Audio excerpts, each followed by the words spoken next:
নমস্কার, দৈনিক ট্রেবেলে আপনাদের স্বাগত। সারাদিনের বাংলা ফুটবলের সমস্ত আপডেট নিয়ে আমি সায়নী আজ আবারও হাজির আপনাদের কাছে। চলতি ফুটবল মরশুম প্রায় শেষের মুখে। আইএসএল ফাইনাল আগামী 4 মে। তার আগে রবিবার যুবভারতী থেকে এক ঝলক স্বস্তির বাতাসের অপেক্ষায় বাংলার ফুটবল মহল। পরের মরশুমে দল গঠনের কাজে নেমে পড়েছে দলগুলো। মহিলা ফুটবলে জোয়ার এসেছে গত 1 বছরে। এসব খবর নিয়ে শুরু করছি আজকের অনুষ্ঠান। প্রথমেই আসি আজকের হেডলাইনে, ফুটবল এক নজরে।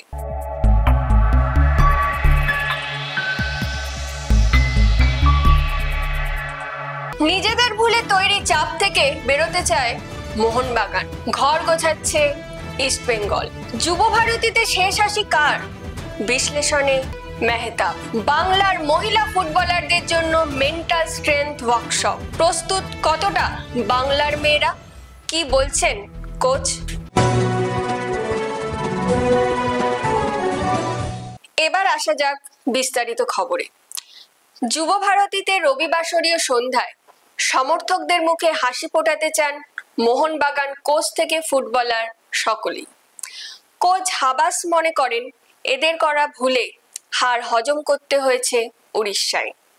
সেই ভুলগুলো শুধরে নিতে তৈরি ফুটবলাররা। ঘরের মাঠে দর্শকের উপস্থিতি তাদের আরো ভালো খেলতে সাহায্য করবে বলে মনে করছেন তারা। সব মিলিয়ে রবিবার সন্ধ্যেতে জয় উপহার দিতে চান দর্শকদের। আজ বিকেলে আরেক দফা অনুশীলন সারল মোহনবাগান ফুটবলাররা। খাতায় কলমে চলতি মরশুম শেষ হতে আরো কিছুদিন বাকি।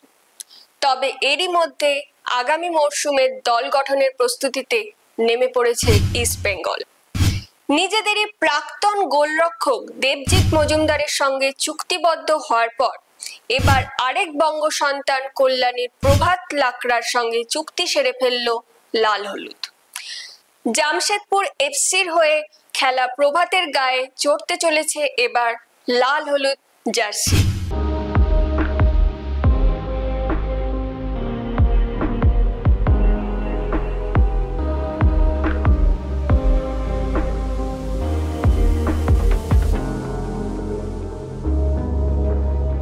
হাতে আর মাত্র 4 দিন, তারপরে ঘরের মাঠে শুরু হয়ে যাবে সিনিয়র জাতীয় মহিলা ফুটবল প্রতিযোগিতা। কতটা প্রস্তুত বাংলা? আমাদের স্টুডিওতে এসেছিলেন বাংলার কোচ দীপঙ্কর বিশ্বাস। আসুন দেখে নিই প্রস্তুতি নিয়ে কি বললেন তিনি। দেখো, প্রস্তুতি তো শেষ নেই। আমরা শুরু করেছি 22 মার্চ ট্রায়াল দিয়েছিলাম, 22, 23, 24। তারপর কিছুদিন রেস্টের পর আমার 10 তারিখ থেকে ক্যাম্প শুরু হয়েছে। তো এসএসবির কিছু প্লেয়ার পরে ঢুকেছে, ওদের কন্যাশ্রী সেকেন্ড টায়ার ব্যাচ ছিল। ঠিক আছে, আমরা যা প্রস্তুতি নিয়েছি খারাপ না। আমরা মোটামুটি একটা ভালো জায়গায় টিমটা আছে, তো স্যাটিসফ্যাকশন তো হওয়া উচিত না। তবু দেখা যাক কি হয়। ডেফিনেটলি কিছু ভালো তো করবার আশা আছে। এই যে জিনিসটা আজকে দেখালাম আমরা, অ্যাকচুয়ালি এটা আমি এবং আমার গোলকিপার কোচ উৎপলদারই মস্তিষ্ক প্রসূত। আমরা সারা পৃথিবীতে এই জিনিসটা হয় স্পোর্টসের সাথে। মেন্টাল স্ট্রেংথের ডেভেলপমেন্ট একটা ফার্স্ট অ্যান্ড ফরমোস্ট। তো এটা আমাদের এখানে ছিল না। তো ওমেন সেক্টরে স্পেশালি আমি দেখেছি যে এরা খুব লো প্রোফাইলে থাকে। এদের পোটেনশিয়াল যা আছে, এরা স্মার্টনেসের অভাবে হোক বা লজ্জায় ওরা ওগুলো বার করতে পারে না। তো এই জায়গা থেকে আমি অনেকদিন ধরেই ভাবছিলাম কিভাবে এদের মেন্টাল পার্টটা, গ্রোথটা ডেভেলপ করা যায়। সেই জায়গায় আমি উৎপলদা থেকে বলি, উৎপলদা আমাকে বলে আমার ওর একজন বন্ধু আছে, ইনি খুব ফেমাস। মানে আমরা যাকে পেয়েছি মৃণাল চক্রবর্তী, ইনি ওয়ার্ল্ড ফেমাস। অলমোস্ট সব ইন্ডিয়া টিমের সাথে কাজ করছে। হকি, তীরন্দাজি, আমাদের চেস, ব্যাডমিন্টন, টেবিল টেনিস, সবার সাথে উনি কাজ করছেন। তো লাকি আমরা যে উনি কলকাতায় ছিলেন, আমরা বলতেই উনি রাজি হয়েছেন। তো উনি ওনার মূল্যবান সময় মেয়েদের সাথে শেয়ার করেছেন এবং এটা মেয়েরা খুবই আনন্দিত এবং এরা বুঝতে পারছে যে এইসব জিনিসগুলো এদের অনেক আগে হওয়া দরকার ছিল। যাক, বেটার লেট দ্যান নেভার, শুরু হয়েছে। তো আশা করি এর তো ফল পাবোই আমরা। সিনিয়র জাতীয় মহিলা ফুটবলে খেলতে নামার আগে ফুটবলারদের মানসিকভাবে উজ্জীবিত করার লক্ষ্যে মেন্টাল স্ট্রেংথ ওয়ার্কশপ করলো আইএফএ। এই ওয়ার্কশপ পরিচালনা করেন sports mental toughness coach Mrinal Chakraborty. আমরা কথা বলেছিলাম তার সঙ্গে, দেখে নিই তিনি কি বললেন। নমস্কার, Mrinal Chakraborty, mental toughness coach. Indian টিমের সাথে ম্যাক্সিমাম সময় থাকি। আমার কাজ প্লেয়ারদের মনকে উদ্বুদ্ধ করা। যে কোনো টুর্নামেন্ট খেলার আগে একটা স্পোর্টসে ভাষা তৈরি হয় প্রি টুর্নামেন্ট মাইন্ডসেট, আরেকটা ভাষা তৈরি হয় ডিউরিং টুর্নামেন্ট মাইন্ডসেট। সেই pre tournament mindset, off season tournament mindset and the most important during tournament mindset, এটা ভেরি ভেরি ইম্পর্টেন্ট। জেনারেলি কি হয়, প্র্যাকটিসে অনেক প্লেয়ার ভালো খেলে, বাট তারা যখন ম্যাচে যায় আলটিমেট পারফরমেন্সটা কিন্তু অনেক সময় ডিটোরিয়েট করে। So it is very good initiative and I appreciate to all the organizer and all the coaches. They realize that sports psychology is very much important, এবং আমার বিলিভ এই সাইকোলজি ক্লাস ওদের লাইফে প্রচন্ড ইম্প্যাক্ট ফেলবে। as well as I told you, এটার একদিনের magic নয়, এটা কন্টিনিউয়াস প্রসেস। বারবার এটা হলে ডেফিনেটলি এরা আরো বেশি রেজাল্ট পেতে পারবে। Thank you. তিনি মোহনবাগানের প্রাক্তন মিডফিল্ড জেনারেল। সবুজ মেরুন জার্সি গায়ে বহু গুরুত্বপূর্ণ ম্যাচে উতরে দিয়েছিলেন দলকে। ধারা ভাষ্যকার হিসেবেও তিনি সমান সাবলীল। প্রাক্তন ফুটবলার মেহতাব হোসেন আজ আমাদের স্টুডিওতে। রবিবারের হাই ভোল্টেজ ম্যাচ কেমন হতে পারে তা নিয়ে কথা বললেন রূপসার সঙ্গে। রোববার আইএসএল এ মোহনবাগানের ডু অর ডাই লড়াই, প্রয়োজন 2 গোলের ব্যবধানে জয়, তাহলেই হাসি ফুটবে সমর্থকদের মুখে। সুভাষিসরা কি পারবেন? আমরা আজ স্টুডিওতে পেয়ে গেছি এমন একজনকে যিনি এরকম বহু মরণ বাঁচন লড়াইয়ে দলকে জয় এনে দিয়েছেন। ময়দানের সেই মিডফিল্ড জেনারেল মেহতাব হোসেন আজ আমাদের স্টুডিওতে। মেহতাব দা, তোমাকে অনেক অনেক স্বাগত আইএফএ টিভিতে এবং দৈনিক ড্রিবলে। ভালো আছো? একদম।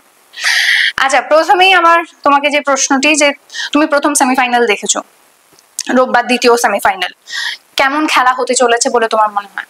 Always home team home advantage পাবে। আর হাওয়াজ স্যার যখন থেকে জয়েন করেছে, আর এই টিমে জনি কাউকে যখন থেকে জয়েন করেছে, আফটার হায়দ্রাবাদ যখন 20 মিনিটস পেয়েছে, এই দুটো লোক এসে এই টিমটার পুরো মোটিভেট চেঞ্জ করে দিয়েছে, মোটিভেশন। তো আই থিঙ্ক শর্ট লেগে মোহনবাগানকে হারানো is very difficult at present.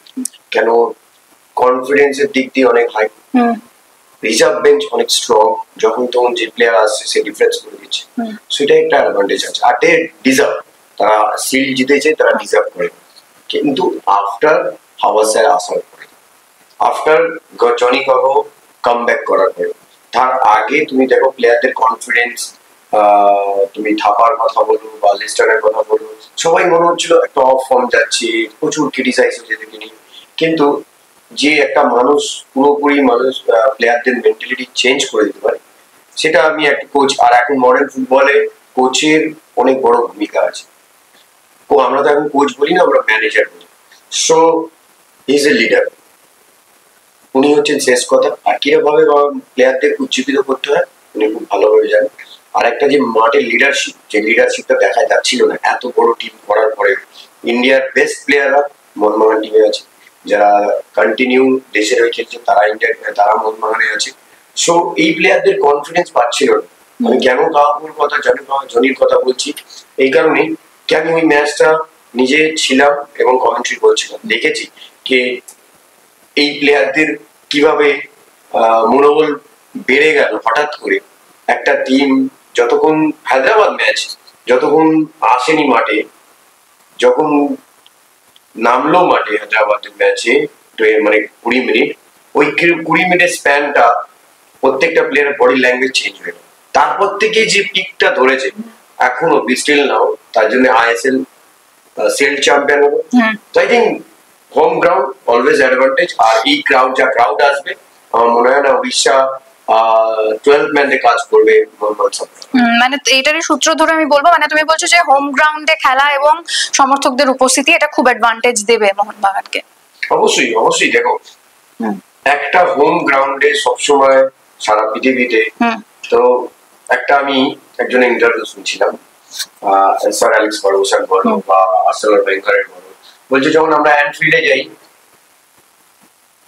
ওখানে অ্যাটমসফিয়ারটা এরকম যে আমরা বুঝতে পারি না আমরা কি করবো, আমাদের কোচিং যে মস্তিষ্ক আমরা ফেল করে যাই।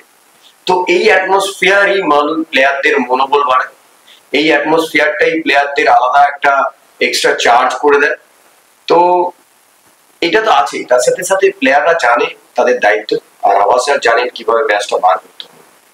জানি আমরা খুব ভালো কাউন্টার অ্যাটাকে খেলতে ভালোবাসেন, ডাইরেক্ট ফুটবল, যেভাবে তোমার defence to attack, attack to defence কিভাবে করতে হয় সেটা প্লেয়াররা খুব ভালোভাবে জেনে গেছে। ট্রানজাকশন কিভাবে হয়, কুইক অ্যাটাক যখন বল কেড়ে নিচ্ছি, তো সেটা মনবীর লেস্টন যদি ফর্মে থাকে আমার মনে হয় না ইন্ডিয়ার এখন কোনো টিম এই টিমটাকে থামাতে পারে। ওকে, আচ্ছা, প্রিভিয়াস ম্যাচের নিউ বিগেজ মানে রয় কৃষ্ণা এবং জাহু, এদেরকে আটকানোর কি পথ বলে তোমার মনে হয়? দেখো আমার মনে হয় জাহুকে যত টেম্পটেড করা যায়, যত মানে ওর পেছনে একটা যদি একটু ডিস্টেন্সে মানে এক হাত ডিস্টেন্সে যদি সবসময় ম্যান ঘোরাঘুরি থাকে জাহু কিছু করতে পারবে। জাহু স্পিড নেই বা জাহু অফকোর্স জাহু টেকনিক খুব ভালো, tactical is a very sound, technical is very sound, passing ability everything, but ওর স্পার্কটা ও স্পিডটা যেহেতু লং স্ট্রাইক বলে মেকআপ করে দেয়, নাহলে স্পিডি প্লেয়ার যদি ওর সাথে যদি একটা থাকে মানে লাইক মনবীর, লাইক লিস্টন, ওকে বল খেলতে দেবে, যে বলগুলো সাপ্লাই করে মাঝখান থেকে একদম পারফেক্ট ইনপারফেক্ট বলগুলো দেয়, সেইগুলো যদি ওকে ম্যাক্সিমাম পাস যদি পেছনে খেলানো যায় তাহলে উড়িষ্যা কিছু করতে পারে। ওকে, আর এই সাদিকুর মানে কার্ড সমস্যার জন্য আমরা নেক্সট ম্যাচে পাচ্ছি না ওনাকে, সেটা কি কোনোভাবে সেটব্যাক হতে পারে মোহনবাগানের জন্য? দেখো সেটব্যাক এই ম্যাচে আমার মনে হয় না, কারণ এই ম্যাচে সব মেন্টালি হাই নিয়ে নামবে, কনফিডেন্ট হাই নিয়ে নামবে, কেন হোম গ্রাউন্ড আর একটা টিমে এত বড় টিম। আমি কেন বলছি, ভারতবর্ষের সবচেয়ে বাজে ডালা টিম হচ্ছে মোহনবাগান, সবচেয়ে বড় বড় প্লেয়ার আছে মোহনবাগানে, সেটা বারবার করে তারা প্রত্যেকটা ম্যাচে নিজেকে চেষ্টা করেছে উঠে দাও। যদি না খেলে আফ্রান্ডে অবশ্যই ডিমির সাথে যেটা আন্ডারস্ট্যান্ডিং সাদিকুর সেটা একটা প্রবলেম হবে। কামিংস গোল করতে পারে বক্স স্ট্রাইকার, কিন্তু সাদিকু যতটা জায়গা নিয়ে খেলে কামিংস অতটা জায়গা নিয়ে খেলতে পারে, ঠিক আছে? সো এইটা জায়গা একটু হবে, কিন্তু একটা জিনিস কোন ইন্ডিয়ান স্ট্রাইকারকে যদি প্রথম থেকে ইউজ করে মানে ওই মানে সাদিকুর জায়গায়, আর কামিংসকে যদি পরে আনে তখন টায়ার্ড হয়ে যাবে, কারণ এত হিউমিড এখন এত গরম, খুব তাড়াতাড়ি প্লেয়াররা টায়ার্ড হবে। তো যতটা পারবে ইন্ডিয়ান স্ট্রাইকারকে দিয়ে ওদের ডিফেন্সকে টায়ার্ড করে দাও। কেন মুর্তজা ফল নাও এখন মানে ও খুব স্লো হয়ে গেছে এখন। তারপরে দেলগাডো, ঠিক আছে দেলগাডো সেন্স আছে, কভার খুব ভালো করতে পারে, কিন্তু ফলকে টার্গেট করতে হবে। ফল প্রচুর মিস্টেক করে, আমি খুব ক্লোজ দিয়ে গেছি। কেন আমি এত বলতে পারছি, কারণ আমি নিজে কমেন্ট্রি করি, খেলা খুব ভালোভাবে করি, তো ফল খুব স্লো হয়ে গেছে। যত অ্যাটাক যদি ফলের দিক দিয়ে করা যায় আমার মনে হয় বেনিফিট হবে। আচ্ছা, তাহলে শেষ প্রশ্নে চলে আসি আজকে, যে রবিবার semifinal Mohun Bagan versus Odisha FC, শেষ হাসিটা কে হাসবে? ডেফিনেটলি হোম টিম তো হাসা উচিত, আশা করি জিতবে। আর দেখো বাংলা যত সিল জিতবে, কাপ জিতবে, তত বাংলা ফুটবলের জন্য ভালো। আর বাংলার স্বার্থে সবসময় আমরা বাংলা টিমের পাশে থাকবো, এবং বাঙালি ফুটবলাররা কেন উঠে আসবে, একটা আইডল তৈরি হবে। এখন সুভাশিস খেলছে, একটা বাঙালি ছেলে, আরো ওকে দেখে যদি আরো দীপেন্দ্র মতন প্লেয়ার আসছে, যেরকম সায়নের মতো ইস্ট বেঙ্গলের প্লেয়ার আসছে, যেরকম অভিষেকের মতন প্লেয়ার আছে, তো বাঙালি ছেলে হলে আমরা বলতে পারি কে যাই হোক আমাদের পরে এরা আমাদের নাম উজ্জ্বল করছে Bangla. Thank you so much আজকে এখানে আসার জন্য, তোমার ব্যস্ত সময় থেকে সময় বার করার জন্য আইএফএ টিভি এবং আমাদের সকলের তরফ থেকে অনেক অনেক ধন্যবাদ। Thank you so much. এবার একটু মগজাস্ত্রে শান দেওয়ার পালা। চলে আসি ফুটবল কুইজ মগজাস্ত্রে। গতকালের প্রশ্নের সঠিক উত্তর হলো যুব ভারতী ক্রীড়াঙ্গনে প্রথম ম্যাচ অনুষ্ঠিত হয় 1984 সালে। গতকালের প্রশ্নের সঠিক উত্তর দিয়েছেন ইউটিউবে পঞ্চানন দত্ত, কৌশিক চক্রবর্তী, তরুণ শীল ও হিমান মুখার্জি। আপনাদের সকলকে অসংখ্য ধন্যবাদ। এবার আসা যাক আজকের প্রশ্নে। তার ডাকনাম রন্টু। ভারতীয় ফুটবলের হার্টথ্রব এই ফুটবলারের আসল নাম কি বলুন তো? উত্তরটা ঠোঁটের ডগায় চলে এসেছে তো? তাহলে আর দেরি নয়, এখনই লিখে ফেলুন আপনার কমেন্টের মাধ্যমে। উত্তরটা মিলিয়ে নেবেন আগামীকালের অনুষ্ঠানে। আমাদের এই ভিডিওটি ভালো লাগলে অনেক অনেক শেয়ার করে দিন, আমাদের ফেসবুক পেজটি ফলো করে দিন। বাংলা ফুটবলের আরো খবর পেতে আমাদের ইউটিউব চ্যানেলটিকে সাবস্ক্রাইব করে দিন এবং বেল আইকনটি প্রেস করে দিন। আজ তাহলে এখানেই শেষ করছি। ফুটবলের সমস্ত আপডেট নিয়ে আবার দেখা হবে আগামীকাল ঠিক এই সময়। শুভরাত্রি।